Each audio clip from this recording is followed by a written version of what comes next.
अस्सलाम वालेकुम क्लास, आवाज आ रही है मेरी? वालेकुम वालेकुम अस्सलाम मैम। अस्सलाम। Yes yes ma'am. मैम।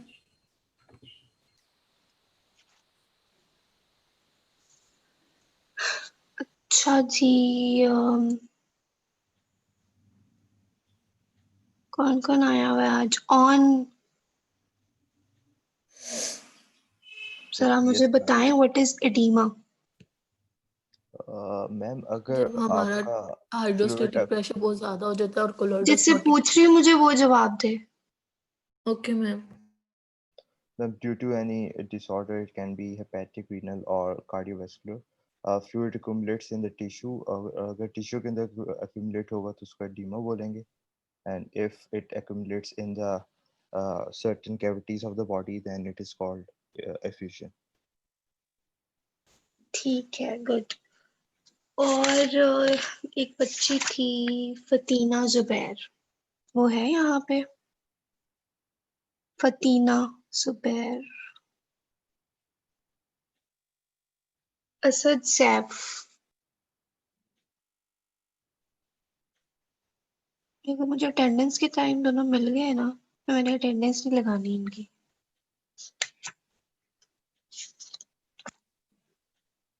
अच्छा, अमीना वहीद, आप जरा अनम्यूट करें। हाँ जी, मुझे बताएं जरा, कॉजेज ऑफ एडीमा क्या है, क्या चेंजेस आते हैं जिसकी वजह से एडीमा हो रहा होता है? मैम कौन? हाइड्रोस्टैटिक, ऑस्मोटिक प्रेशर, ये सारी चीजों में, और क्या होगा उसके अंदर? मतलब मैम पैथोफिजियोलॉजी के। एडिमा से हमारा हार्ट फेलियर भी होता है, हमारी किडनी डैमेज भी हो सकती है, और हमारा जो इवन जो लिम्फेटिक सिस्टम होता है वो इंडिकेट हो जाता है, हमारी लॉन्ग टर्म प्रोटीन की डेफिशिएंसी भी हो जाती है। हाँ ठीक है, तो जो कंजेस्टिव हार्ट फेलियर है उसमें बेसिकली रीजन क्या होती है जिसकी वजह से एडीमा और इसकी पैथोफिजियोलॉजी क्या है? What are the changes in the osmotic pressure or hydrostatic pressure or permeability? What is actually happening in congestive heart failure?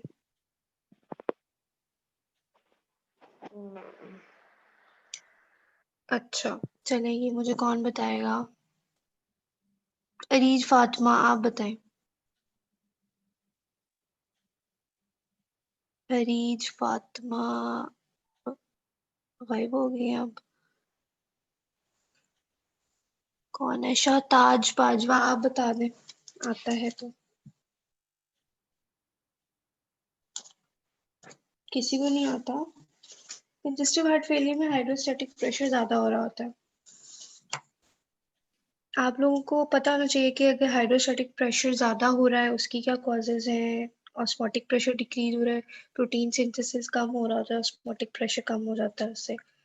Kidneys damage है तो उसमें उसका मैकेनिज्म क्या है? सोडियम और वाटर यस की मैम, रिटेंशन। सोडियम और रिटेंशन उसकी कम हो जाती है। जहाँ पे हाइड्रोस्टेटिक प्रेशर ज़्यादा होगा उसके ऑपोजिट जो होगा रीनल फेलियर हमें हो जाएगा, उसका फ्लो कम हो जाएगा। रीनल फेलियर जब किडनी की डिसऑर्डर हो गया तो ऑब्वियसली जो हमारे सब्सटेंसेस सोडियम वगैरह उनकी रिटेंशन ही नहीं हो पाएगी, वो भी इम्बैलेंस हो जाएंगे, जिसकी वजह से रीनल फेलियर ज़्यादा हो जाएगा और जो हमारा ब्लड रिटेंशन वॉल्यूम है होगी, वो इंक्रीज हो जाएगा। रिटेंशन ज़्यादा ही तो हो होगी रही है।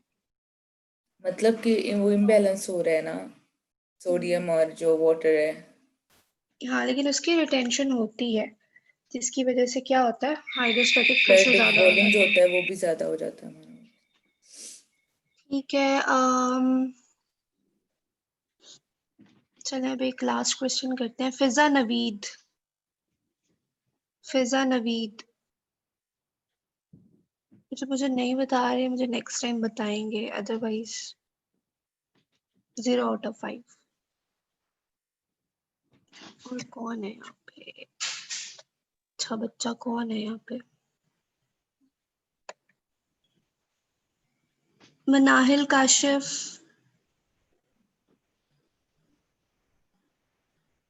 मनाहिल काशिफ,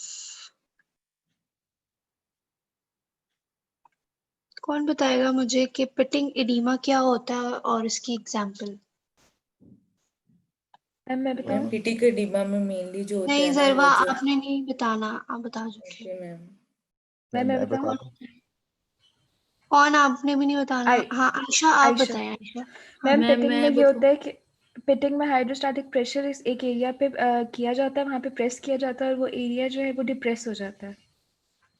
ठीक है, और इसकी कॉजेज क्या होंगी? कोई एग्जाम्पल?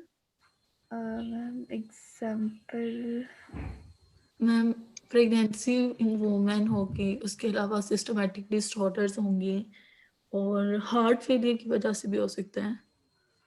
पेरी ऑर्बिटल एडिमा किस में होता है बच्चों? मैम वो नॉन पिटिंग में होता है। नहीं नहीं उसमें तो होता है। नहीं मैं पूछ रही हूँ किस डिजीज में होता है। एक बहुत ही टिपिकल जो है ये साइन है, होता नॉन पिटिंग ही है ma'am under the nephrotic eyes जो होता है हाँ ना, हमें वो आई नेफ्रोटिक के अंदर ये बर्ड जैसे बहुत होता है। टिपिकल होता है और सबसे पहले Yes, ma'am. पेरियोडिकल एडिमा आता है। ठीक है, वेरी गुड, आप लोग पढ़ के आए हैं आज। चलें जी, जो Ma'am, 2-3 can you बच्चों ने नहीं बताया उनसे मैं नेक्स्ट टाइम पूछूंगी। अब चलते हैं अपने नेक्स्ट लेक्चर की तरफ। अगर कोई क्वेश्चन हो तो प्रॉब्लम मुझे बता दीजिएगा। लास्ट लेक्चर में हाइपरीमिया था, वो प्लीज बता दें। हाइपरीमिया जो होता है that is an active process. ठीक है, उस टाइम क्या हो रहा होता है, वो क्यों हो रहा होता है, वेजोडाइलेशन होती है, dilatation of the blood vessel, और ब्लड फ्लो क्या होगा उसके अंदर इंक्रीज हो रहा होता है। एक मिनट।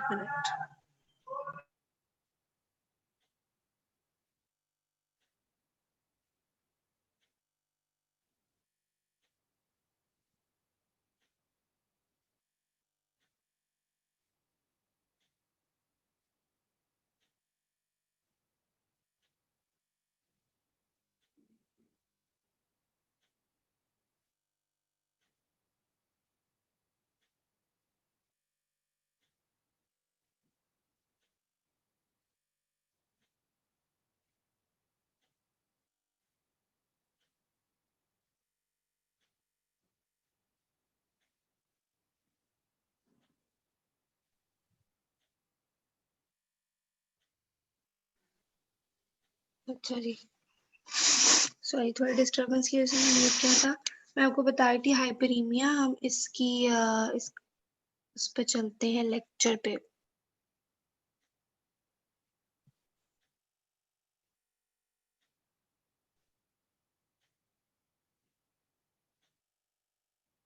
अच्छा जी, ठीक है, मैं आपको बता रही थी कि इसमें वेजोडाइलेशन होगी और ब्लड फ्लो हो जाएगा ज़्यादा, जिसकी वजह से क्या होगा, इसमें रेड कलर अपीयर हो जाता है। अगर स्किन है तो रेडिश स्किन होगी। इसमें मैं आपको एग्जांपल बताई थी, ये दिखाने के लिए मैंने खोला है कि अगर स्किन है तो उसमें रेडिश अपीयरेंस होगी, रेड कलर। और अगर कोई और पार्ट ऑफ द बॉडी है जैसे स्क्लेरा है, उसमें जो है वो रेडनेस नजर आ रही होगी, दैट इज हाइपरीमिया। और ये किस कंडीशन में हो सकता है, अगर आपने एक्सरसाइज की हुई है फॉरन से, तब ऑब्वियसली ब्लड फ्लो ज्यादा हुआ होता है, उस वक्त हो सकता है इसमें फ्लशिंग होती है, फेस के ऊपर हो सकती है, स्किन पे हो सकती है। और स्क्लेरा पे कभी कभी आपको नजर आ रहा होता है कि रेडिश सी आपको स्क्लेरा नजर आ रहा है, which is the whitish of the eye, वो भी हाइपरीमिया हुआ होता है। And it can also occur in any infection, inflammation, acute infection के अंदर हो सकता है। अच्छा, ओके, और कोई क्वेश्चन है? नेक्स्ट लेक्चर पे चलते हैं।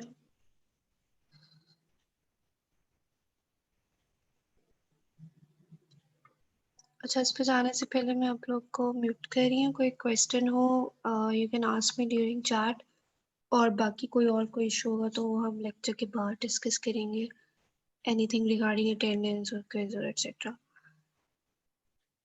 ठीक है,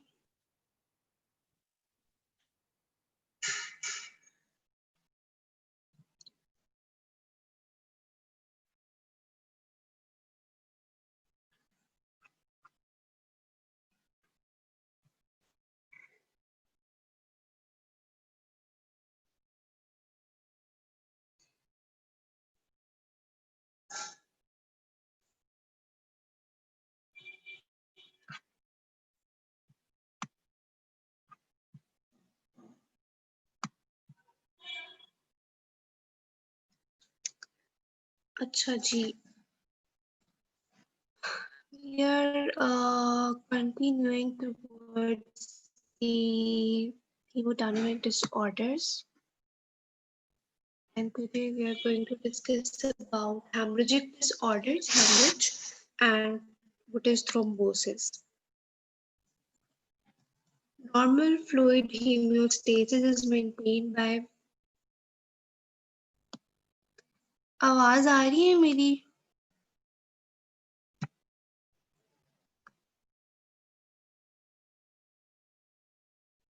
आई होप कि आ रही होगी अब।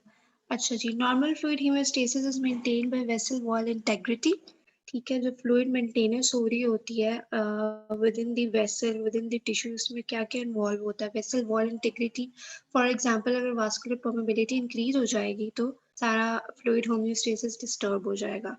ठीक है जी, इंट्रावास्कुलर प्रेशर पे डिपेंड करता है, इसमें हाइड्रोस्टैटिक प्रेशर है और ऑस्मोटिक प्रेशर है, and osmolarity that includes the osmotic pressure within certain physiological ranges.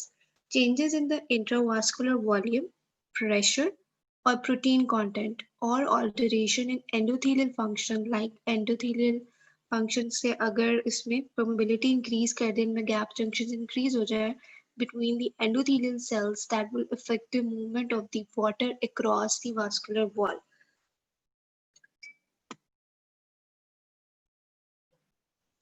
What is hemorrhage? It is extravasation of blood due to vessel rupture. जैसे फ्लूइड एक्स्ट्रावेजेट करा था एडिमा में या इफ्यूजन में, तो हेमरेज में क्या हो रहा था? Extravasation of the blood due to vessel rupture. अब हम डिफरेंट टाइप्स एंड नेम्स देंगे, लाइक हेमाटोमा क्या होता है? That is the accumulation of blood within the tissue. उसके बाद अकॉर्डिंग टू द साइज हम इनको किस तरह डिनोट करते हैं? पेटिकियाए होते हैं। These are minute 1 to 2 millimeter hemorrhages into the skin, mucous membranes और serosal surfaces. तो आपने ये इनके साइजेस याद रखने हैं कि डिफरेंस क्या होता है पेटिकियाए, पर्परा एंड एक्किमोसिस का। और जो पर्परा होगा that is slightly larger than petechiae, it is equal to और more than 3 millimeter size hemorrhages. Ecchymosis जो है that is larger one, equals to or more than 1 to 2 centimeter, और ये यूजुअली सबक्यूटेनियस हीमाटोमास होते हैं अंडर द स्किन टिश्यू के अंदर, जो ब्लड एक्यूमुलेट होगा जिसको हम कहते हैं bruises. So these bruises are larger and they are actually ecchymosis. अब अगर एक्यूमुलेशन हो रही है डिफरेंट बॉडी कैविटीज में ब्लड की, तो उसके accordingly we can name them, like haemothorax है तो blood will be in thorax, pericardium में है तो हीमोपेरिकार्डियम, पेरिटोनियम में है तो हीमोपेरिटोनियम. हेमार्थरोसिस का मतलब क्या है? कि blood accumulates in the joints. This is a colonic mucosa जिसमें बिल्कुल ये स्मॉल डॉट्स नजर आ रहे हैं, दीज आर पेटिकियाए. ठीक है, 1 to 2 millimeter के. This is an intracerebral bleed. इसके अंदर बहुत जो है एक बड़ा पैच नजर आ रहा है आपको. Subarachnoid hemorrhage जो किया हुआ है इसके अंदर.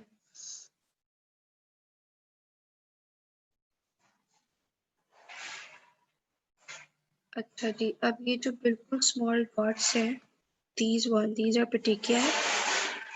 ठीक है, और जो एक्किमोसिस होता है ये ब्रूजेस की तरह यहाँ पे नजर आ रहा है. It's very large. ये यहाँ पे आपको नजर आ रहा है. This is ecchymosis. पेटिकियाए जो है वो कंजक्टिवा में हो सकते हैं. Like this.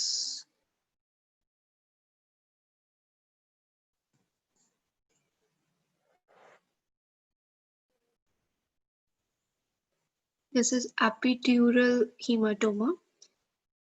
ये epidural surface है और यहाँ पे आपको जो blackish सा नजर आ रहा है, this is a hematoma. That is the hemorrhage within the tissue.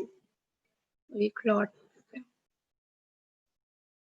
एक पिक्चर है, इसके lungs जो है वो बाहर निकले हुए पेशेंट की, और ये सारा उस पे thorax में सिर्फ जो blackish नजर आ रहा है ये सारा hemorrhage था. What are the causes of hemorrhage? Definitely trauma is a major cause. Vascular diseases with rupture, अगर इसमें vessels rupture हो जाए, like atherosclerosis में क्या होता है? एथेरोस्क्लेरोटिक प्लेक बनता है, जो आपके लिपिड्स और कोलेस्ट्रॉल का प्लेक होता है, वो डिपॉजिट कर जाता है इनटू द वेसल वॉल, और जब वो प्लेक रप्चर करता है तो वहां पे क्या होगा? ब्लीडिंग शुरू हो जाती है. That is the cause of haemorrhage. Arteritis is the inflammation of the arteries. Aneurysms certain type of aneurysm क्या होता है, it is actually dilation of the vessel, जैसे एओर्टिक एन्यूरिज्म में एओर्टा की डायलेशन हो जाती है, सब पैथोलॉजी, और अल्टीमेटली वो रप्चर कर जाती है और हैमरेज हो जाता है। अगर लो प्लेटलेट्स हैं बिलो 10 to 15,000 क्यूबिक पर क्यूबिक मिलीमीटर, सो उसमें ब्लीडिंग टेंडेंसी बहुत ज़्यादा होगी, क्लॉटिंग नहीं हो रही होगी।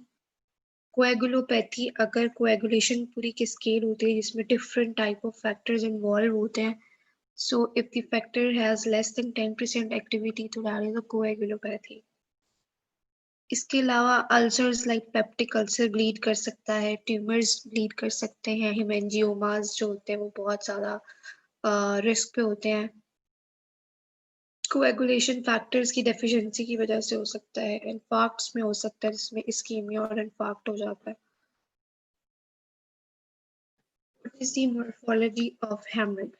Acute hemorrhage होगा वो आपको ब्राइट रेड और purplish collection of blood in the tissue नजर आ रही होगी। अगर प्योर ब्लड है, उसमें कोई टिश्यूज प्रेजेंट नहीं है, तो उसकी कंसिस्टेंसी थिन होगी। क्रॉनिक ये जो ओल्ड हेमरेज होता है वो ब्राउन और मैरून पेस्टी मटेरियल होता है with high viscosity.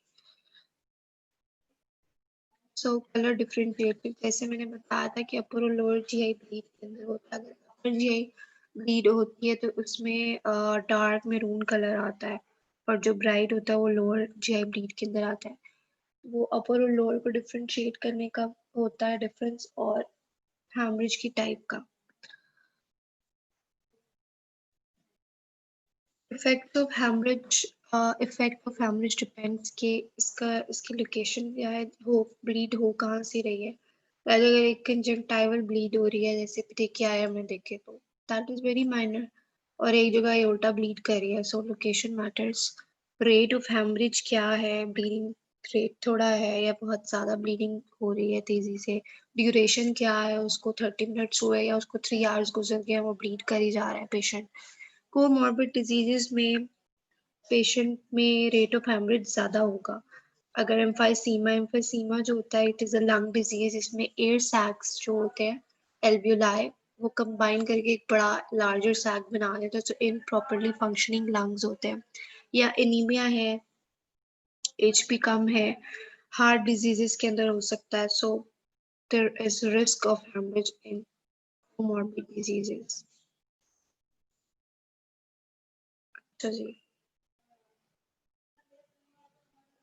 hemorrhagic disorders, hemostasis is a precisely orchestrated process. Orchestrated means a planned and coordinated process that involves platelets involved होंगे इसमें, clotting factors and endothelium।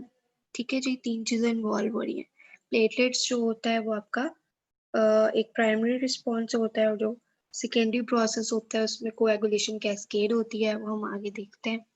And endothelium में जो changes आएंगे, that occurs at the site of vascular injury and culminates or results in the formation of a blood clot, which serves to prevent or limit the extent of bleeding. We will see it in a diagram. General principle related to abnormal bleeding. जो primary haemostasis होता है इसमें platelet involve होती हैं, so if there is a defect of primary haemostasis, platelets defects हैं, platelets कम थी, या फिर von Willebrand disease. Von Willebrand disease में क्या होता है, वॉन विली ब्रांड जो है वो एक क्लॉटिंग फैक्टर होता है, फैक्टर 8, जो आपकी प्लेटलेट्स होती है ना उनकी एग्रीगेशन करवाता है और एडिशन करवाता है टू द वेसल वॉल। सो इसकी जो डेफिशिएंसी है, it can result in the haemorrhage, और ये जो है एंडोथेलियम से रिलीज हो रहा होता है, एंडोथेलियल सेल्स से वेसल के, और प्लेटलेट से भी रिलीज हो रहा होता है von Willebrand factor. So it often presents with small bleeds in the skin or mucosal membranes.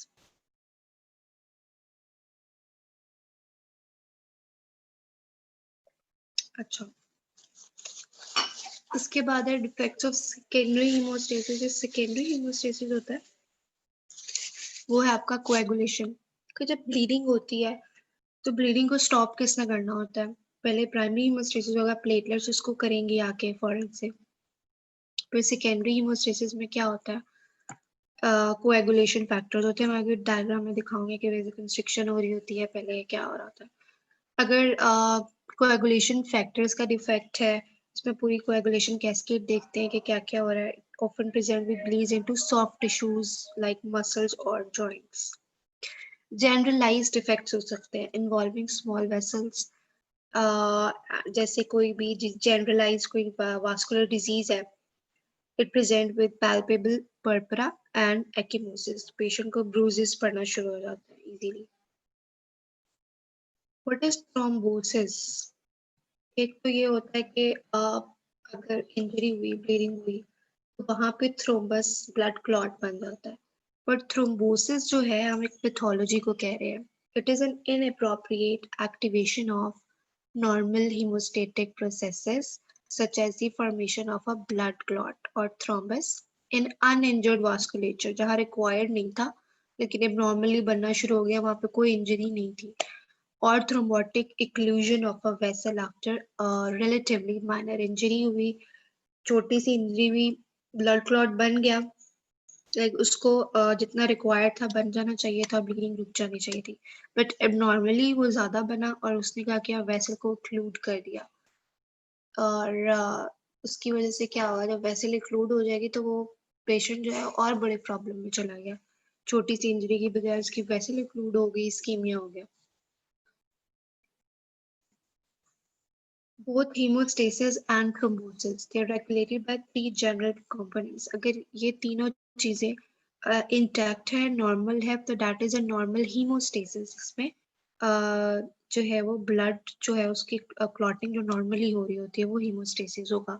और अगर इसमें कोई एबनॉर्मेलिटी आएगी इन तीनों में से किसी भी फैक्टर में, तो that is thrombosis, abnormal formation of the blood clot. Vascular wall में changes, platelets and coagulation factor. Okay, this is the diagram कि normally क्या हो रहा होता है। जब इंजरी होगी तो सबसे पहले वेसोकंस्ट्रिक्शन होती है। This is a site of injury in the vessel wall. इसमें ये एंडोथेलियल सेल्स शो किए हुए हैं, इसके ऊपर बेसमेंट मेम्ब्रेन है, एपिथेलियम है, और ये smooth muscle cells with the arterioles और आरबीसीज पड़े हैं अंदर। अब जब इंजरी होगी तो फॉरन से क्या होता है, रिफ्लेक्स वेसोकंस्ट्रिक्शन होती है, वेसल कंस्ट्रिक्ट करती है ताकि इसकी ब्लड फ्लो कम हो जाए, ठीक है। और वो किसके थ्रू हो रहता है, via endothelium, that is release from the endothelial cells. और साथ में क्या है जी, यहाँ पे ये नीचे सारा कोलेजन पड़ा हुआ है जो कि डिपॉजिट होना शुरू हो जाएगा। उसके बाद आता है प्राइमरी हीमोस्टेसिस। प्राइमरी हीमोस्टेसिस में प्लेटलेट्स इन्वॉल्व होती है। अब यहाँ पे क्या होगा, सबसे पहले प्लेटलेट एडहीजन शुरू हो जाएगी। दिस इज अ प्लेटलेट, ये आपके एंडोथेलियम और platelet stem cells, von Willebrand factor जो है वो रिलीज होना शुरू होगा और प्लेटलेट की एडहीजन करवाएगा। इसकी जो प्लेटलेट होती है, जब वो eight the site of injury आती है तो इसकी शेप में चेंज आता है, और प्लेटलेट ग्रेन्यूल्स होते हैं जहां से क्या रिलीज होता है, एटीपी एंड थ्रोम्बोक्सिन A2, जो फर्दर एग्रीगेशन करवाएंगे and recruitment of the platelets करवाएंगे। सो इस तरह रिक्रूटमेंट हो रही है, प्लेटलेट्स एडअप होती जा रही हैं। तो this aggregation of platelet actually forms a haemostatic plug कहते हैं इसको। जो सारी एग्रीगेटेड प्लेटलेट्स होंगी, इट्स अ हीमोस्टेटिक प्लग, ताकि ब्लीडिंग को ये रोक सके। इसके बाद है सेकेंडरी हीमोस्टेसिस। सेकेंडरी हीमोस्टेसिस में कोएगुलेशन कैस्केड आएगी, कोएगुलेशन फैक्टर्स आएंगे। अब इसमें एक पूरा पाथवे है जो हम ये देख लेते हैं। अच्छा जी, एक एक्सट्रिंसिक पाथवे होता है। जब वेसल इंजरी होती है तो टिश्यू फैक्टर रिलीज होता है, ठीक है। Tissue factor eight the site of injury आएगा और फैक्टर 7 को एक्टिवेट करवाएगा। जो एक्टिवेटेड फैक्टर है, it is denoted by a small a along with the factor, all these factors. So tissue factor is going to activate factor 7A. अब 7A जो है, that is it along with two other factors is going to activate the factor 10. So factor 7A along with factor 9A and factor 8A is going to activate factor 10. This activated factor 10 along with the factor 5A is going to activate the factor number 2, which is prothrombin, into thrombin, factor 2A. अब 2A या thrombin क्या करेगा, fibrinogen को activate करवाता है जो आपका factor 1 होता है, और एक्टिवेटेड फैक्टर 1 इज फाइब्रिन, और fibrin along with the 13A factor क्या करेगा, पॉलीमराइजेशन ऑफ द फाइब्रिन होगी, क्रॉस लिंकिंग होगी फाइबर की, सारी फाइब्रिन डिपोजिशन होना शुरू हो जाएगी।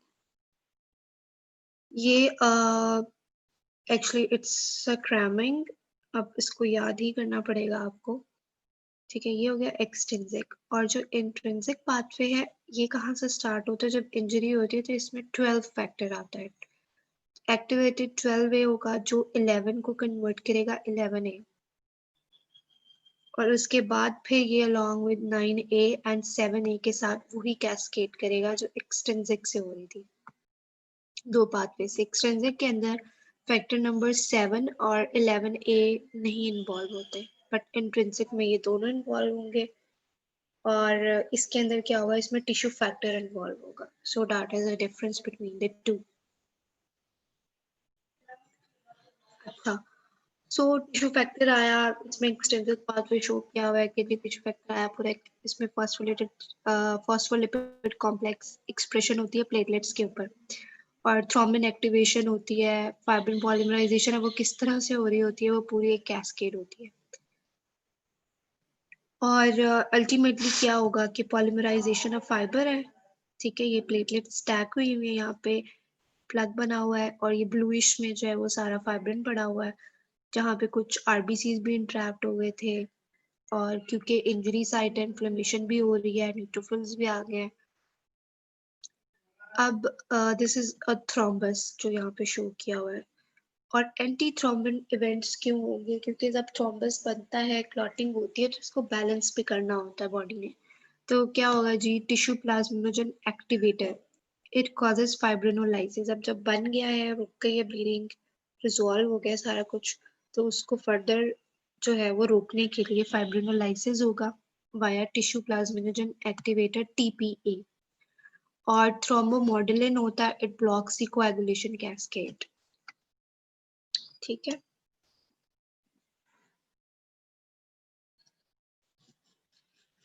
Three primary causes for thrombus formation, उसको हम कहते हैं विर्को ट्राइड। तीन चीजें जी, एंडोथेलियल इंजरी, स्टेसिस और स्लोइंग ऑफ द ब्लड, जो कि नॉर्मली वीनस साइड पे होगी, एंड ब्लड हाइपर कोएगुलेबिलिटी, ये कंट्रीब्यूट करती हैं थ्रोम्बस फॉर्मेशन। जब एंडोथेलियल इंजरी होती है तो थ्रोम्बोसिस होता है, या अगर एबनॉर्मल ब्लड फ्लो हो, टर्बुलेंट हो, नॉर्मली जो ब्लड फ्लो लेमिनर फ्लो होता है, स्ट्रेट लाइन में होता है, लेकिन जब टर्बुलेंट ब्लड फ्लो होगा तो वो क्या करेगा, इसकी वजह से एंडोथेलियल इंजरी भी हो सकती है, और एंडोथेलियल इंजरी की वजह से भी एबनॉर्मल ब्लड फ्लो होता है, and they both contribute towards the thrombosis. और अगर हाइपर कोएगुलेबल स्टेट है, एबनॉर्मेलिटी है, म्यूटेशन है, जो हम आगे देखते हैं, उसकी वजह से थ्रोम्बोसिस हो सकता है, mutation in the coagulating factors.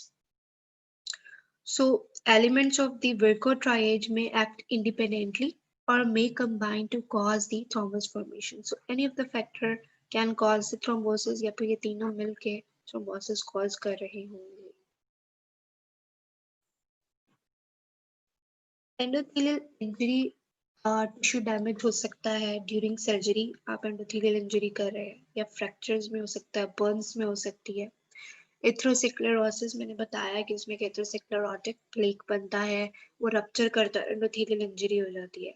Hypertensive patients के अंदर एंडोथेलियल इंजरी के बहुत चांसेस होते हैं, या फिर अगर कोई टॉक्सिक प्रोडक्ट्स हैं, टॉक्सिक ड्रग इनटेक है इनसाइड द ब्लड, तो वो एंडोथेलियल इंजरी कर सकती है।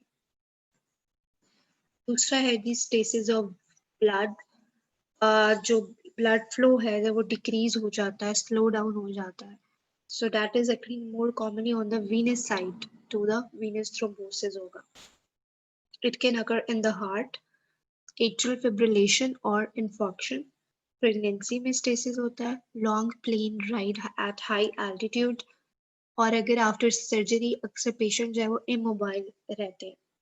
इसलिए फॉर एग्जांपल सी सेक्शन होता है तो वेरी नेक्स्ट डे जो पेशेंट होती है उसको कहा जाता है कि अपनी मोबिलिटी स्टार्ट कर दे, क्योंकि अक्सर मैंने एक दो दफ़ा एक पेशेंट देखी थी हॉस्पिटल में, she had a C section, लेकिन वो कोई 1.5 महीना बेड रेस्ट पे रही, ठीक है, उसको किसी ने उठने नहीं दिया। फिर उसके बाद उसको थ्रोम्बोसिस हुआ। थ्रोम्बोसिस से क्या हुआ कि उसकी जो लोअर लेग थी, राइट और लेफ्ट में से एक थी, आई डोंट रिमेम्बर, वो मूवमेंट ही नहीं हो रही थी उसकी, ठीक है, क्योंकि उसकी इस्कीमिया हो गया हुआ था।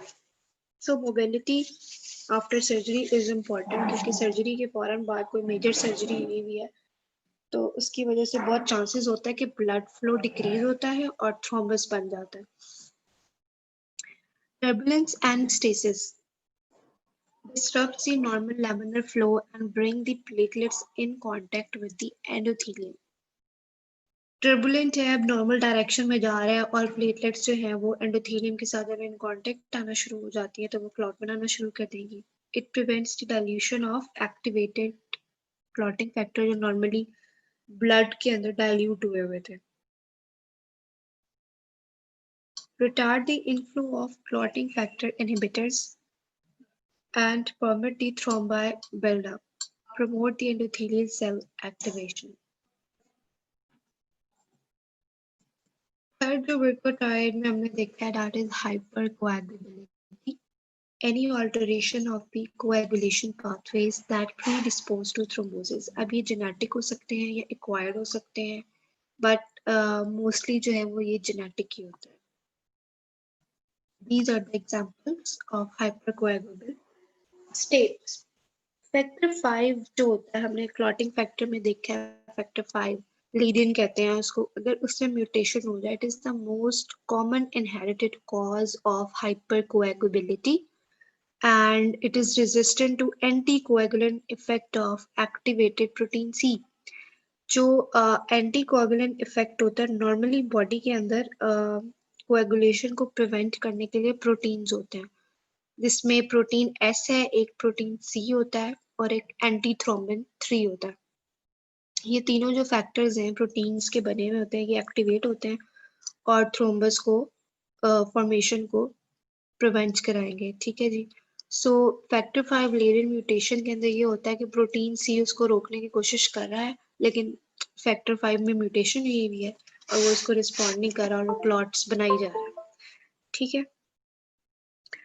सेकंड में यही बात है कि अगर जो है वो एंटीकोगुलेंट इफेक्ट नहीं आ रहा, किसी फैक्टर की डेफिशिएंसी है, प्रोटीन एस, प्रोटीन सी या antithrombin, the patient presents with venous thrombosis and recurrent thromboembolism in adolescence and early adulthood. Thromboembolism, embolism क्या होता है? थ्रोम्बस जो होता है वो at the site of origin present होता है। अगर किसी वेसल में आया तो वो वहीं रहेगा। फॉर एग्जांपल अगर आर्म की किसी वेसल में था तो वो वहीं पे क्लॉट बनाएगा, वहीं ओक्लूजन करेगा और वहीं पे ब्लड सप्लाई कॉम्प्रोमाइज होगा। और एम्बोलिज्म क्या होता है? एम्बोलिज्म में जो थ्रोम्बस था वो उसमें अडहेरेंट नहीं होता, वो वहां से मोबिलाइज कर जाता है और किसी और पार्ट में चला जाता है। फॉर एग्जांपल एट्रियल फिब्रिलेशन जब होती है left side of the atria में, ठीक है, वहां पे थ्रोम्बस बनता है और वो थ्रोम्बस अगर वहां से माइग्रेट कर जाता है जिसकी वजह से वो फॉर एग्जांपल लेग में चला जाता है, लेग की वेसल में, या फिर वो लंग्स में चला जाता है, पल्मोनरी थ्रोम्बोसिस करा देता है, सो दैट इज एम्बोलिज्म। उसके बाद है जी ल्यूपस एंटीकोएगुलेंट विद ल्यूपस एरिथेमेटोसिस। एक डिजीज होती है SLE, आपने सुनी भी होगी। SLE क्या होती है? Systemic lupus erythematosus. It is an autoimmune disease. Lupus anticoagulant क्या होता है? It is an antiphospholipid antibody which is a pro-thrombotic agent and it interacts with platelet membrane phospholipids and increases the adhesion and aggregation of the platelets. So it is associated with arterial and venous thrombosis दोनों करवाएगा and recurrent abortions होते हैं इसकी वजह से. ऐसे लिखिए patient में अगर ये present है, so it can result in abortions. इसके अलावा जो hypercoagulable state होती है, it is also related with smoking, obesity, and if the patient is taking in oral contraceptives. So it's risky. Thrombi may develop anywhere in the CVS, but stasis is a major factor in the development of venous, क्योंकि venous जो flow होता है वो already slow होता है, ठीक है? That is the blood that is going back to the heart. वो slowly जा रहा होता है, और अगर उसमें मजीद stasis हो जाएगा, उसमें chances ज़्यादा है कि blood stasis होगा और thrombus बनेगा. An area of attachment to the underlying vessel or heart wall. इसमें ये होता है, इसका मतलब ये है कि जो पॉइंट ऑफ ओरिजिन होता है ना थ्रोम्बस का, उस पॉइंट पे वो वेसल से सबसे ज्यादा फॉर्मली अटैच्ड होता है. वेसल वॉल हो या हार्ट वॉल हो, कोई भी हो. That is the characteristic of all the thrombosis. So it will be formally attached to the vessel or the heart wall at the point of the origin. Next है जी effects of thrombi, stenosis और blockage of arterial lumen. Obviously thrombus पड़ा हुआ है, block कर देगा. Lack of blood supply हो जाएगा, ischemia हो जाएगा, इन्फॉक्शन हो जाएगी, सेल डेथ हो जाएगी, ब्लड नहीं मिल रहा. वीनस इक्लूजन कॉज करेगा, लोकल कंजेशन होगी. जब वीनस इक्लूजन होगी तो क्या होगा, वीनस ब्लड प्रेशर ज्यादा हो जाएगा. जब हाइड्रोस्टैटिक प्रेशर ज्यादा हो रहा है, वीनस कंजेशन हो जाएगी, ब्लड सारा बाहर आना शुरू हो जाएगा, फ्लूइड बाहर आ जाएगा. एडीमा या पल्मोनरी एम्बोलिज्म भी हो सकता है, क्योंकि वीनस जो बैक प्रेशर होता है वो पल्मोनरी वेसल्स में होगा और वहीं पे क्लॉट फॉर्मेशन हो सकती है. पल्मोनरी एम्बोलिज्म के चांसेस ज्यादा होते हैं. Embolism is means the blood clot that travels. और इसके अलावा सिस्टेमिक एम्बोलिज्म हो सकता है अगर इसमें कौन सा इन्वॉल्व है जी, लेफ्ट हार्ट वाल्व्स या फिर left heart chambers, left atria, left ventricle अगर इन्वॉल्व है तो उसे सिस्टेमिक एम्बोलिज्म होगा, क्योंकि लेफ्ट हार्ट जो होता है वो आपकी सिस्टेमिक सर्कुलेशन में ब्लड जाता है, डिफरेंट ऑर्गन्स को जाता है. So it can cause embolism in any of the vessels supplying any of the organ except the lungs. अच्छा, morphology of thrombi. अब morphology क्या है, उसमें morphologically thrombus में होता क्या है, lines of Sehn present होती हैं. What are these? These are the alternating dark gray layers of platelets with lighter areas of fibrin, seen in areas with active blood flow like heart, aorta and large arteries, not in the veins. Veins में आपको lines of Sehn नहीं मिलेंगी अगर veins के अंदर thrombus है. ठीक है, ये तो अगर थ्रोम्बस. एक होते हैं postmortem clots that are formed after death. They are gelatinous with the dark red dependent portion and a yellow chicken fat.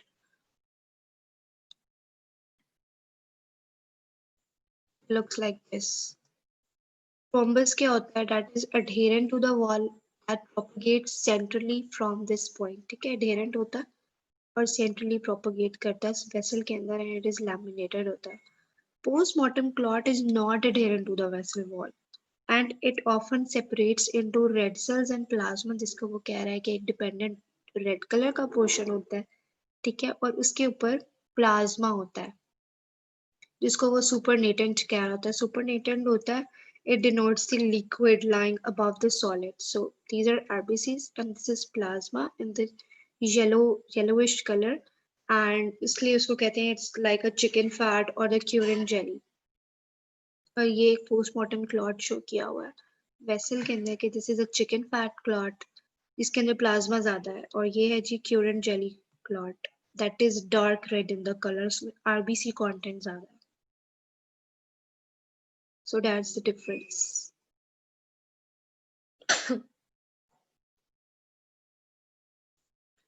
Venous thrombi are almost always occlusive, ठीक है, थ्रोम्बस बने और वो ल्यूमेन को पूरी तरह ओक्लूड करे ये जरूरी नहीं है, लेकिन वीनस थ्रोम्बाई जो होते हैं वो ओक्लूड करेंगे almost always. 85 to 90% of venous thrombi form in the lower extremities में सबसे ज्यादा blood flow जो होता है वो कम होता है, इसमें stasis ज्यादा होता है. And these thrombi are dark red with high concentration of red blood cells. क्योंकि stasis है, RBC ज्यादा मिलेंगे, lines of Zehn venous thrombi में नहीं होंगे. So lines of Zehn are the hallmark of the arterial thrombi. Venous thrombi present in the areas of less active blood flow like lower extremities.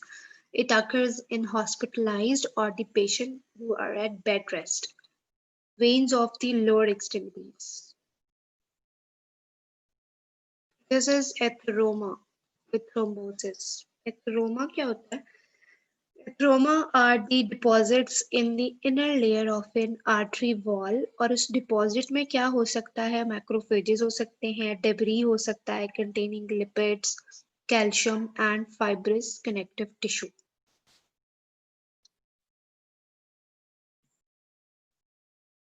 ये है line of Zehn. ये जो इसमें आपको lines दिख रही हैं लाइट में, ये लाइंस ऑफ ज़हन, और ये जो रेड है ये ब्लड आरबीसीज की वजह से हुआ है. लाइंस ऑफ ज़हन ये वाली है, ठीक है. अगेन ये थोड़ी क्लोज पिक्चर है. ये जो है वो लाइंस ऑफ ज़हन है, थोड़ी सी डार्कर है और फिर थोड़ी लाइट है, ये ब्लड की वजह से. This is a cardiac mural thrombus. Cardiac chamber के अंदर एक इतना बड़ा थ्रोम्बस पड़ा हुआ है. म्यूरल का मतलब यही होता है जो कैविटी के अंदर होता है, हार्ट कैविटी में या हार्ट चैम्बर में. ये कार्डियक म्यूरल थ्रोम्बस है, ये भी और ये भी, ठीक है. ये वेंट्रिकल्स शो हुए हैं और इसके नीचे ये जो वाइटिश नजर आ रहा है आपको, ये वाला, this is underlying endocardial fibrosis. क्योंकि थ्रोम्बस बना हुआ है, ब्लड सप्लाई नहीं मिल रही और एंडोकार्डियम में फाइब्रोसिस शुरू हो गया क्योंकि इस्कीमिया हुआ, इन्फार्क्ट हुआ एंड फाइब्रोसिस ने उसको रिप्लेस कर दिया. अच्छा जी, venous thrombosis superficial veins of the lower extremities में भी हो सकता है और deep veins में. इनका डिफरेंस क्या होता है ये भी याद रखना आपने. जो just wait a second.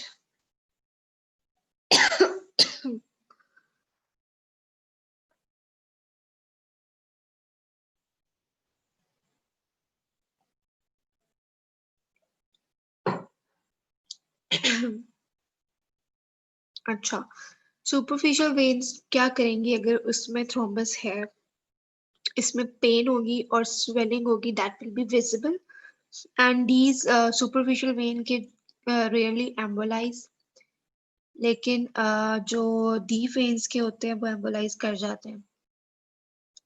It is associated with varicosities, dilation होती है वेसल्स की, वेरिकोज वेन्स, उसमें जो है वो थ्रोम्बस फॉर्मेशन हो सकती है. abnormally dilated tortuous veins, increased risk of infection होगा and increased risk of varicose ulcers बनते हैं. varicose ulcers तब बनते हैं जब blood supply क्योंकि compromise हुई होती है, thrombus बन जाता है, उसमें ulceration शुरू हो जाती है. जो deep veins होती हैं इसमें popliteal, femoral, iliac veins involve होती हैं and they are more likely to embolize. About 50% are asymptomatic formation of collaterals at the site of thrombus. जहाँ पे blood supply compromise होता है वहाँ collateral deep veins के अंदर collateral circulation शुरू हो जाती है, जिसमें नई vessels बनना शुरू हो जाती हैं, जो genesis होता है और उसका blood supply जो है वो उसको मिल रहा होता है, so इसलिए कोई symptoms नहीं आ रहे होते. May produce edema, pain and tenderness, but pain and tenderness is most commonly associated with the superficial vein thrombosis. Thrombophlebitis is related to या इसको कहते हैं inflammation of the vein walls को. ये इनका डिफरेंस है, दैट इज इम्पोर्टेंट। आर्टीरियल और Venus thrombi, arterial जो होते हैं almost always arise from the heart और वहां से आर्टरीज में जाएंगे, और जो वीनस होंगे वो डीप वेन्स में मोस्टली अराइज होंगे, पॉप्लिटियल, फेमरल, आइलिक।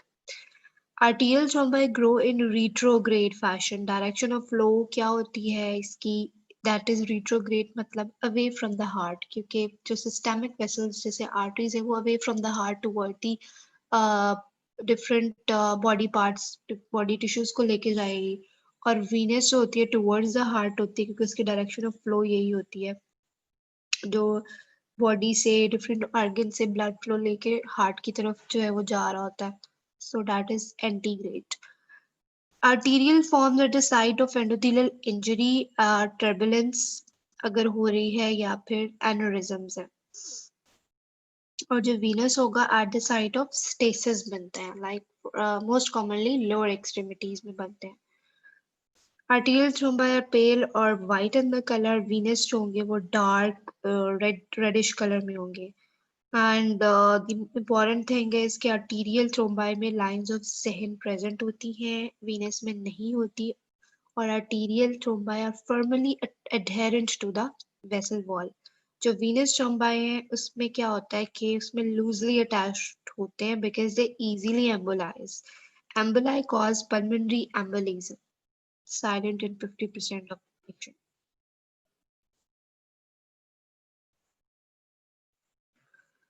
के बाद है फेट ऑफ थ्रोम्बोसिस, क्या हो सकती है, क्या क्या हो सकता है अगर एक दफा थ्रोम्बोसिस हो गया, क्लॉट फॉर्मेशन हो गई एबनॉर्मल, तो या तो ये प्रोपगेट कर देगा, प्रोपगेशन का मतलब ये है कि मजीद बढ़ेगा, accumulation of more platelet and fibrin, और finally occlusion or obstruction of the vessel, एम्बोलाइज कर सकता है।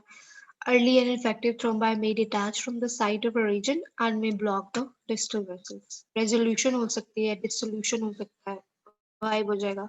Recent thrombi can undergo total lysis by activation of fibrinolytic system. जैसे हमने कहा था TPA होता है, टिश्यू प्लाज्मिजन एक्टिवेटर है, थ्रोम्बोमोडुलिन वगैरह। मोस्टली स्मॉल वीनस थ्रोम्बाई जो होते हैं वो रेजोल्यूट कर जाते हैं, but after 2 to 3 hours thrombi won't undergo lysis. ठीक है, जब कार्डियक इक्लूजन होती है, इन्फॉक्शन होती है, अगर वो एक्यूट कोरोनरी सिंड्रोम्स होते हैं जिसमें पेशेंट को सिम्टम्स आ रहे होते हैं, और उसके लिए जो है वो जो थ्रोम्बोलिटिक एक्टिविटी होती है उसमें टिश्यू प्लाज्मिनोजन एक्टिवेटर पेशेंट को एक्सटर्नली दे रहे होते हैं, तो वो आपने विद इन टाइम दे रहे होते हैं। अगर आप बाद में दे रहे हैं तो उसका कोई फायदा नहीं होता। Organization and recanalization, replacement of granulation tissue followed by recanalization or healing totally to leave only a small fibrous lump as a evidence of previous thrombus. Like this. ये recanalization है कि इसमें जो है वो स्पेसिंग शुरू हो गई है, कैविटी सी बन गई है, और फाइनली जो है वो ऑर्गेनाइज होके बिल्कुल थोड़ा सा पार्ट रह गया जो शो करेगा कि थ्रोम्बोसिस हुआ था और बाकी इक्लूजन खत्म हो जाती है। तो देखते हैं इसको। हाइलाइनाइजेशन एंड कैल्सिफिकेशन हो सकती है। Hyalinization is a process by which the tissue is degenerated into translucent glass-like substance, और calcify हो जाएगा। Degraded thrombus with superadded bacterial infection अगर हो जाए, degraded है लेकिन bacterial infection हो जाए, तो it may lead to mycotic aneurysm. Mycotic aneurysm क्या होता है? It is a dilation of an artery due to damage of the vessel wall by an infection. इसको हम infected aneurysm भी कहते हैं. So these are the fates of the thrombosis. यहाँ पे इन्होंने शो किया हुआ the iliac vein है, which is a branch of the inferior vena cava. अब इसमें ये सारा थ्रोम्बोसिस हुआ है।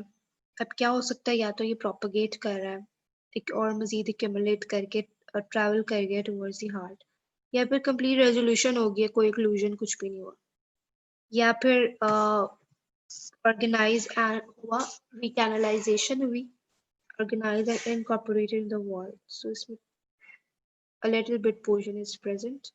और बाकी सारा ब्लड फ्लो इसमें से गुजर सकता है, बट ये कंप्लीट रेजोल्यूशन नहीं है। Thrombus propagated to the inferior vena cava, और ये बिल्कुल डार्क रेडिश कलर की शो हो रही है कि यहाँ पे क्या हुआ है जी, ब्लड फ्लो नहीं आ रहा। Clinical significance, obstruction of the arteries or veins can cause ischemia, infarction or may embolize. So lack of the blood supply हो सकता है इसके अंदर, और इन्फॉक्शन हो सकती है, ब्लड सप्लाई है वो नहीं आ रहा तो जी टिश्यू डेथ हो जाएगी, या फिर वो एम्बोलाइज कर सकता है। Venous thrombi may lead to venous congestion, poor wound healing होगी, स्किन अल्सर्स बन सकते हैं, painful thrombosed veins, microthrombi in the microcirculation, जो बिल्कुल स्मॉल थ्रोम्बाई होते हैं, कैपिलरीज को माइक्रोसर्कुलेशन होते हैं, इसमें डिसेमिनेटेड इंट्रावास्कुलर कोएगुलेशन DIC करते हैं, जिसमें जो ब्लड क्लॉट है वो माइक्रोसर्कुलेशन में स्मॉल वेसल्स में बन जाता है और throughout the body blocking the small blood vessels, और उसकी वजह से फिर सिम्टम्स आएंगे, चेस्ट पेन होगी, shortness of breath, leg pain, क्योंकि वो ओवरऑल बॉडी के अंदर बन रहा होता है। ठीक है। और इसकी जो अंडरलाइन कॉज है कोई इन्फ्लेमेशन, इन्फेक्शन या कैंसरस कंडीशन होती है। So it can involve multiple organs of body and ultimately death हो सकती है इसमें। चलिए, it's the end of today's lecture.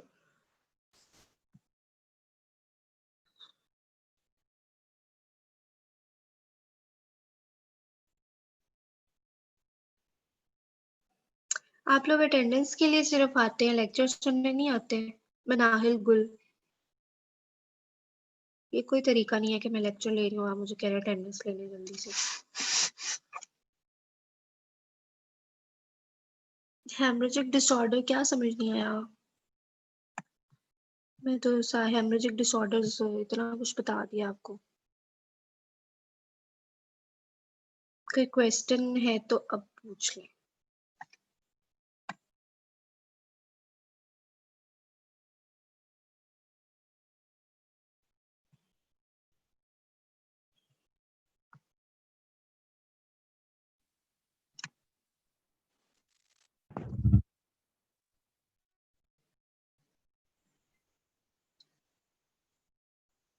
अच्छा, आप लोगों का जो क्विज है ना, वो अभी तक मेरा उन्होंने LMS पे कोर्स अपलोड नहीं किया, मैं उनके पीछे भी पड़ी हुई हूँ, आज शायद कर दें, तो वो अभी कंफर्म नहीं हो रहा, लेकिन ये है कि मैं मंडे का, आज मंडे या नेक्स्ट मंडे का ही सोच रही हूँ। तब तक तो इंशाल्लाह 1-2 दिन में हो जाता तो क्विज भी बन जाएगा और एनरोलमेंट भी हो जाएगी, बट मैं आपको बता दूंगी मेल करके। लेंगे आप।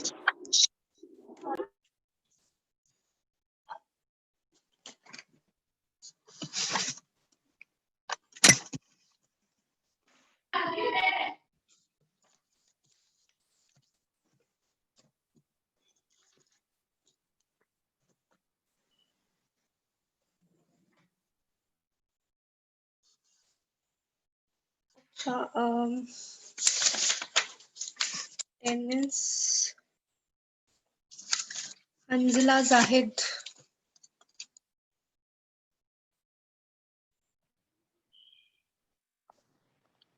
अच्छा वॉन विली ब्रांड फैक्टर्स होते हैं ना, it's a clotting factor, factor number 8, जो कहाँ से बन रहा होता है, एंडोथीलियम, जो endothelial cells of the vessel होते हैं, और जो प्लेटलेट्स होती हैं, ठीक है, वहां से ये बनता है। और इसने क्या करना होता है, प्लेटलेट्स से ही रिलीज होता है, प्लेटलेट्स को इसकी एग्रीगेशन कराता है और एडहेरेंस करवाता है with each other and with the vessel wall, ठीक है। प्लेटलेट एग्रीगेशन एडहेरेंस में इन्वॉल्व है, और अगर ये नहीं होगा तो इसका मतलब क्या है कि प्लेटलेट एग्रीगेट नहीं करेंगी, अडहेयर नहीं करेंगी, और जो क्लॉट फॉर्मेशन है दैट विल बी एबनॉर्मल, और इसमें ब्लीडिंग टेंडेंसी ज्यादा हो जाएगी पेशेंट में।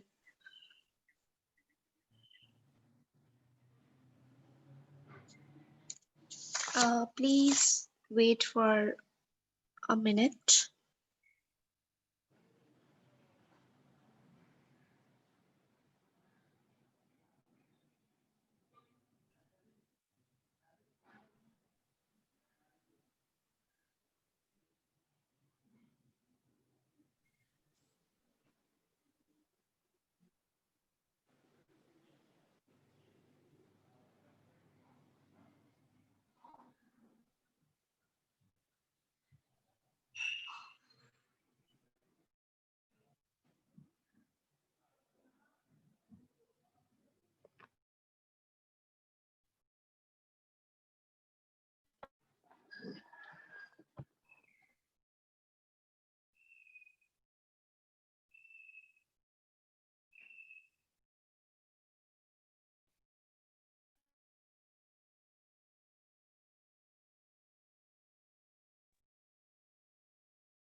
अच्छा जी, सॉरी बच्चों, मेरा बॉल पेन नहीं मिल रहा था. Let's go for attendance. चलिए जी, Hanzala Zahid. Hanzala Zahid absent.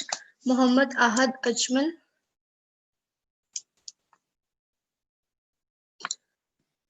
Present. Komal Komal absent. Aabroo Fatima Aabroo Fatima. Amina Shakeel present. Mohammad Awais present.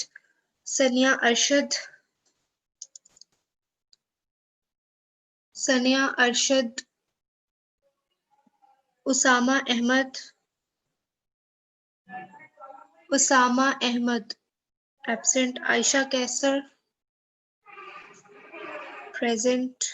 Maheen Rauf.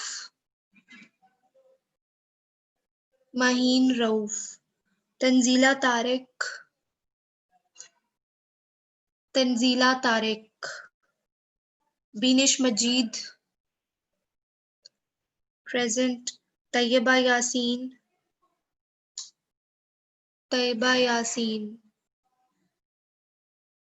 Navera Tajammul present. Amna 1146 present. Bisma Tahir present. Saira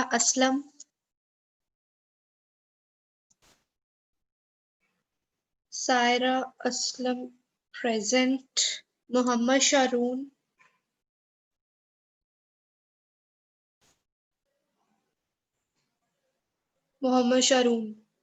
absent. Zain Asif present. Syed अमार.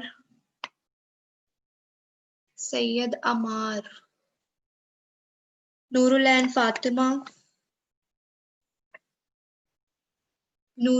फातिमा.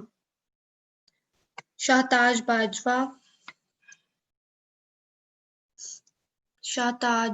बाजवा.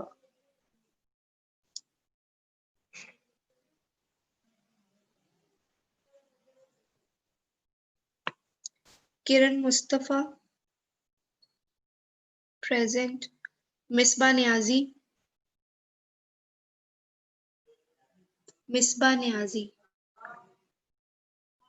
वर्दा लियाकत प्रेजेंट. शहरयार अली. ओके. अज़का ईमान.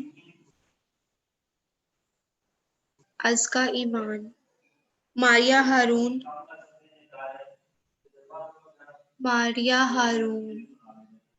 Nimra Khan present. Fatina Zubair. Fatina Zubair. Muhammad Taimur Ali. Muhammad Taimur Ali. Muhammad Ali Khan.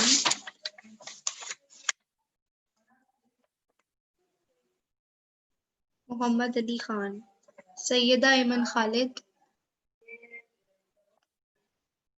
Present. Amina Waheed.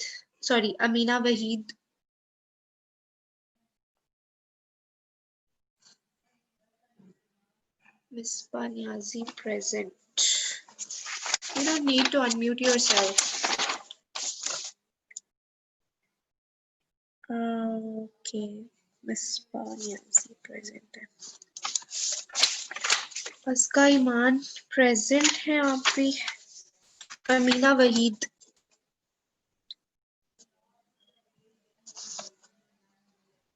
Aska present. Muhammad Taimur Ali भी present है. ठीक है.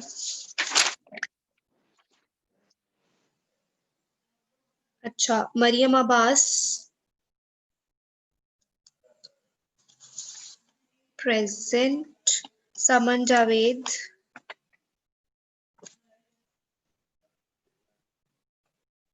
Saman Javed. Ikra Tabassum present. Syed Muhammad Hassan present.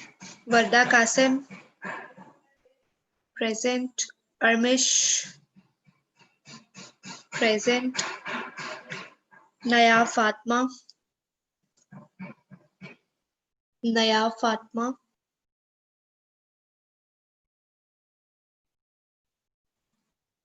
अच्छा. Zubair Ahmed. Aisha Zahid. Minal Fatima. Manahil Gul. Manahil आपसे मैंने question किया था जो कि आपने मुझे नहीं बताया. इकरा Jameel present. Rabia Jameel present. Abdul Hanan Arshad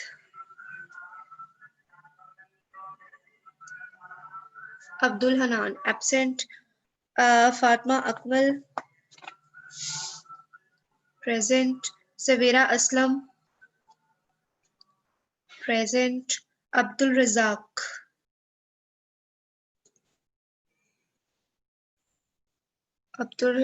present.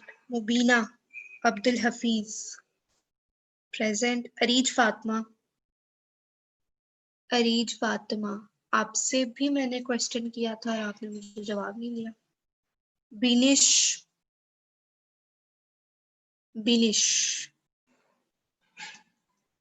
41524 absent. Nadia Talib present. Mehreen Kamal present. Munazza Zahir present. Manahil Kashif present. Khatija Shakil present. Mariam Saif present. Amna Farooq Binish present है. Okay. Amna Farooq present. Ikra Rahman present. Khatija Zafar present. Razia Naeem Akhtar absent. Rawan Nadeem Khan Razia present. Rawan Nadeem present. On Ahmed present. Mahnoor Khan present. Fiza Naveed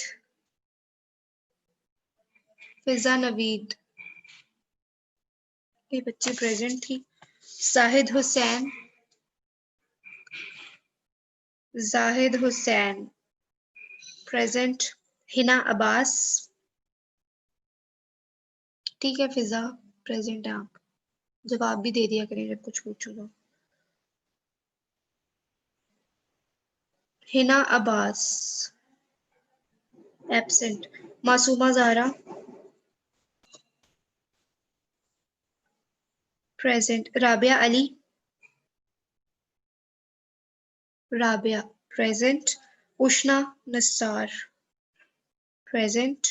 Noor Fatima 2136, Noor Fatima 136 absent. Tooba Sabir, Tooba Sabir. Hira Tabassum present. Saifa Zafar, Saifa Zafar, अच्छा Noor present है। कुनैन फातिमा, ठीक है साइफा। कुनैन फातिमा। सोबिया मंसूर, ठीक है। Areej Asif present. Zeenat Anwar present. Anam Aslam present. Zainab Saleem present. Aiza Rashid present. Ayesha Jamshed present. Ayesha Sumaiya present. Sadiqa Shahzadi, Sadiqa Shahzadi, Sadiqa Shahzadi present. Raghiza Anam, Raghiza Anam. Maimoona Rehman, Maimoona Rehman present. Sehar Nadeem, Sehar Nadeem present. Ayesha Imtiaz, Ayesha Imtiaz present. Iram Saeed, Iram Saeed present. Eman Dilshad पहले याद है, ठीक है जी। Sara Anwar present. Maham Zahid, Maham Zahid absent. Sima Butt present. Zainish Fatima present. Sana Habib present. Hira Binte Raza present. Rida Zahra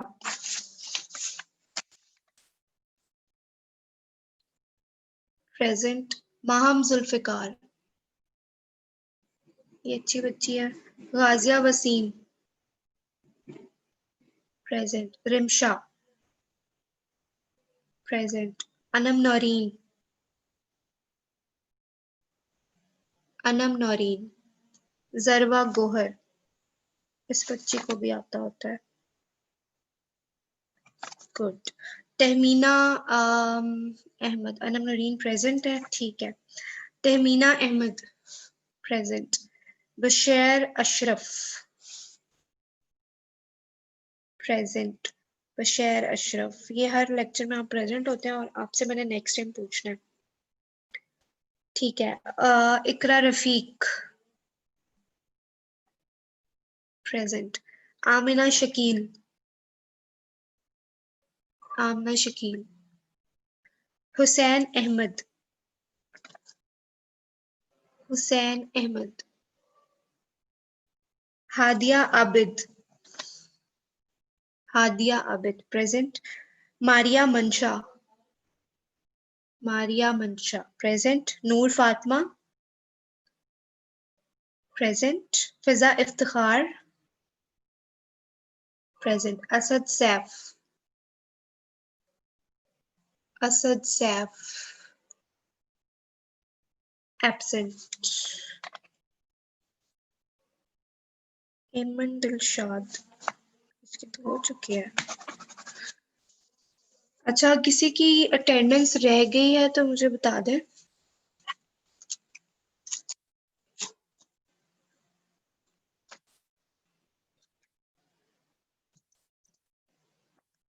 Usama Ahmad,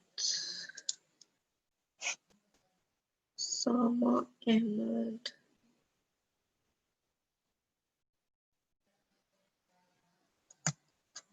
Imran Naureen, Mohammad Ubaidullah. Mohammad Ubaidullah आप पहले मेरे किसी लेक्चर में होते हैं?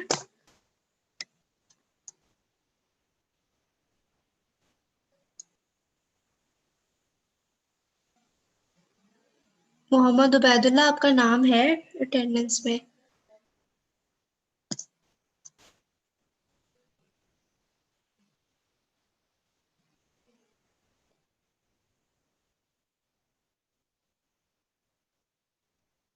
हाजरा तारिक, फर्स्ट लेक्चर क्यों है भाई आपका? इतने दिनों से आप किधर थे? हाजरा तारिक,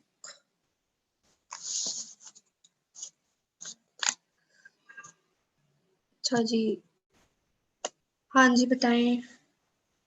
अस्सलाम वालेकुम मैम। अच्छा, मेरा सीन था, मैंने आपको ईमेल भी की थी बिकॉज आपको ईमेल में बताया था कि मेरे लिस्ट में नाम नहीं था, तो मुझे लेक्चर का लिंक नहीं आ रहा था। Then I went to SHS, तो उन्होंने मुझे कहा कि आपके पर्सनल ईमेल पे मैं मतलब ईमेल रिक्वेस्ट करूं कि मेरा नाम ऐड कर लें। तो लास्ट थर्सडे को इस तरह फिर ऐड हुआ था, तो आज मेरा ये फर्स्ट लेक्चर है। नहीं तो आप इतने दिनों से कहाँ थे? आप पहले क्यों नहीं आपने पूछा? मैम असल में एड एक दो ड्रॉप के बच्चे बाद और भी फिर मेरे पास आए हैं, मतलब आप लोगों को 3 हफ्ते बाद याद आया? इतने लेक्चर्स आप लोग मिस कर देते हैं।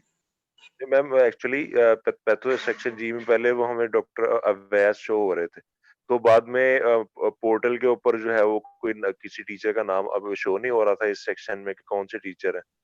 तो एसएचएस ऑफिस में 2 बार गया हूँ, तो वहां मेरा मतलब एक तो इन्होंने कर दिया कि सर अफरान के अलावा किसी के पास हम जा नहीं सकते। तो वो 2-3 बार मैं गया हूँ तो वो मिले नहीं है। तो लास्ट टाइम फिर मैं खुद, बिकॉज मैं फैसलाबाद से आया था सिर्फ इसी काम के लिए, सो मैं लास्ट टाइम फिर उधर से गया, उनसे जाके मैंने सारी बात की है, तो फिर उन्होंने मुझे आपका ईमेल एड्रेस दिया और उसके बाद बताया कि आपको ईमेल करूं और वो फिर आप अपने सेक्शन में खुद ऐड करेंगे। बिकॉज यहाँ पे मैं लाहौर का लोकल नहीं हूँ, तो इस वजह से मेरे लिए मतलब घर से ये लाहौर आना अच्छा, थोड़ा इशू। तो ये तो तो अब एक्स्ट्रा उनका काम था ना, मुझे लिस्ट में नाम भी नहीं देते ये लोग, अटेंडेंस भी सारी मिस हो जाती है। मुझे जरा अपनी आईडी यहाँ चैट में बताएं। ओके मैम, मैं भेज रहा हूँ। हाँ, और आपको मेल तो आ रही है ना अब?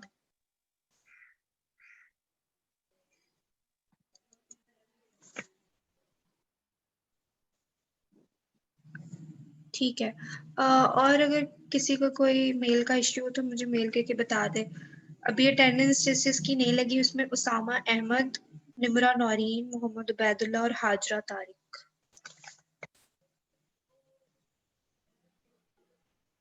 इसके अलावा अगर कोई और है तो बता दे। अच्छा, किसी ने मुझसे क्वेश्चन भी पूछा हुआ था।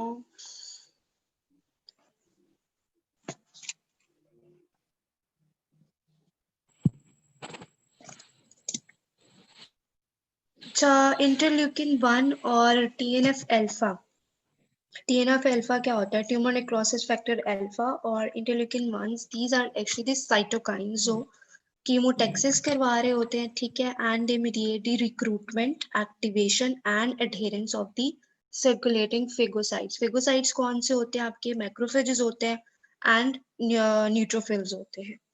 सो ये एक इनेट जो रिस्पॉन्स होता है इन्फ्लेमेशन का, कीमोटेक्सिस भी करवाते हैं, रिक्रूटमेंट्स भी करवा रहे होते हैं, मैक्रोफेजेस न्यूट्रोफिल्स की उनकी अटेरेंस करवाते हैं, और फिर इम्यून रिस्पॉन्स की जो टर्मिनेशन होती है, जब एक दफा इम्यून रिस्पॉन्स आ गया है तो बैलेंस करने के लिए उसको टर्मिनेट भी करना होता है, तो उसमें भी ये इन्वॉल्व होते हैं। So these are basically the cytokines that are involve in the inflammation.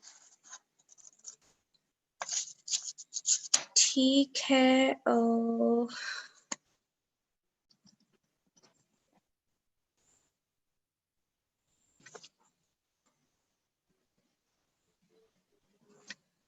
अच्छा, इन बच्चों ने जिन्होंने मुझे जवाब नहीं दिया, नेक्स्ट टाइम मैंने इनसे क्वेश्चन पूछने हैं। अरीज फातिमा, असद सैफ, फिजा नवीद, शाहताज बाजवा, फतीना जुबैर, अमीना वहीद, मनाहिल गुल। ठीक है, इन सब ने पढ़ के आना है, स्पेशली इन लोगों ने। चलिए, अगर कोई क्वेश्चन हो, कोई इशू हो, आप लोग मुझे मेल करके पूछ सकते हैं। और अभी के लिए अल्लाह हाफिज।